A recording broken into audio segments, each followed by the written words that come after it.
السلام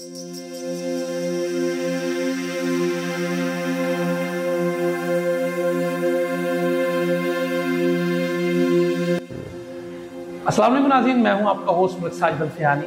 ناظرین محترم، ارتقاء فہم ڈیجیٹل اسٹوڈیو میں آپ کی خدمت میں حاضر ہوں۔ آج کے اس فہموتی پروگرام میں ہم ایک موضوع لے کے آئے ہیں، مونکی پاکس۔ گزشتہ دنوں میں کچھ رپورٹ سامنے آئی ہیں کہ کچھ مریضوں میں یہ جو مونکی پاکس کی بیماری ہے یہ تشخیص ہوئی ہے، اور اس کے حوالے سے گورنمنٹ نے ایمرجنسی ہیلتھ کے حوالے سے نافذ کر رکھی ہے، اور مختلف ایئرپورٹس کے اوپر بھی آمد-و-رفت کو واچ کیا جا رہا ہے، دیکھا جا رہا ہے کہ یہ جو امراض ہے، یہ جو مرض ہے، یہ جو علامات آ رہی ہیں، یہ کہاں سے جو ہے وہ منتقل ہو کے ہمارے ملک میں شامل ہو رہی ہیں، ہمارے ملک میں داخل ہو رہی ہیں، یا ہمارے ملک میں آلریڈی پہلے سے موجود ہے۔ آج کے اس فہم و طب میں یہ بات کریں گے اور اس بیماری کے حوالے سے جانیں گے، اس کو کس طرح سے، اس کی کون سے نقصانات ہیں اور اس سے بچا کس طرح سے جا سکتا ہے، یہ ساری گفتگو کریں گے۔ اور گفتگو کرنے کے لیے ہمارے ساتھ موجود ہیں ماہر طب ہیں، امداد بشیر ہاسپٹل کے یہ ڈائریکٹر ہیں، ہاں خوش آمدید کہتے ہیں، ہمارے ساتھ موجود ہیں ڈاکٹر رانا امداد بشیر صاحب۔ سر خوش آمدید۔ Thank you sir. کیسے ہیں ڈاکٹر صاحب؟ ملک صاحب، ڈاکٹر صاحب یہ نئی بیماری بھی آ گئی ہے مونکی پاکس۔ ہاں جی سر۔ تو میڈیا کے اوپر گردش کر رہی ہے، بیسیکلی یہ ہے کیا بیماری، یہ بتائیے۔ ملک صاحب، سر بیسیکلی منکی پاکس ایک وائرل بیماری ہے، وائرل ڈیزیز ہے جو کہ وائرس سے پھیلتی ہے۔ ٹھیک ہے۔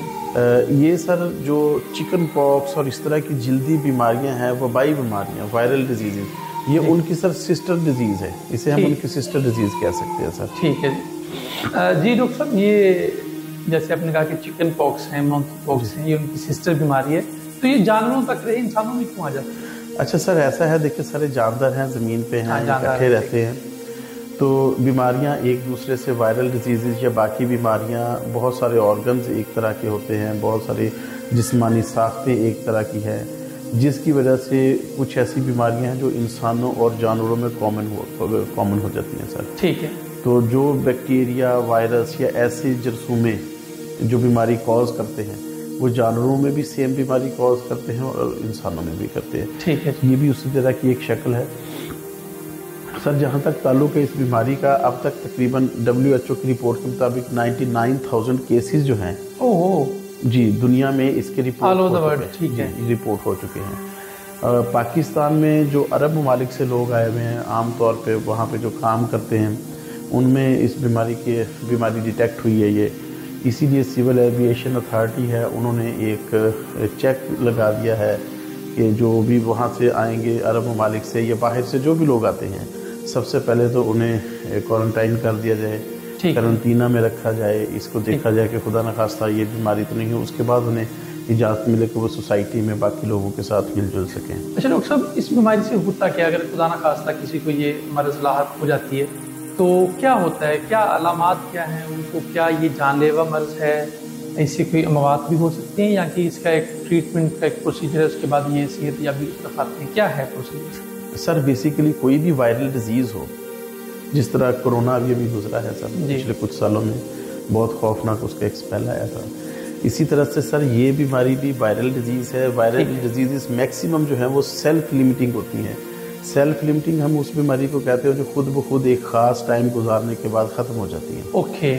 تو اس کا سر جو انکیوبیشن پیریڈ ہم میڈیکل کی زبان میں کہتے ہیں، وہ تقریباً 5 سے 7 دن، اور اگر بہت زیادہ سویئر حالت ہو تو 20 سے 21 دن تک یہ رہ سکتی ہے، اس کے بعد ختم ہو جاتی ہے۔ اصل یہ ہوتا ہے کہ اس بیماری کے جو سمٹمز ہوتے ہیں ہم نے ان کو ٹریٹ کرنا ہوتا ہے، ایسے ہی۔ ٹھیک ہے سر۔